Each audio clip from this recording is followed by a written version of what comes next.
સુરમાં અને તમને મજા આવી હોય ને એક મારા ધર્મેશ કાનેડાને બોળિયાના તાળીઓથી વધાવી દો. આટલી રાતના ઉજાગરાને આ સુરે જે ગાવું ને ધર્મેશભાઈને ખબર છે. આતરડા ખેંચાઈ જાય, ઊંચા થઈ જાય તમને આનંદ કરાવવા માટે.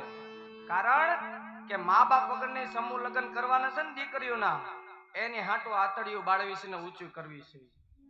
હવે જેને વિરોધ કરવો એ કરે અને ખોટો વિરોધ કરે. મારી મેળી જોવે ને મારો રામો પીર, મારો લાડીલો ને પ્રેમીનો ભગત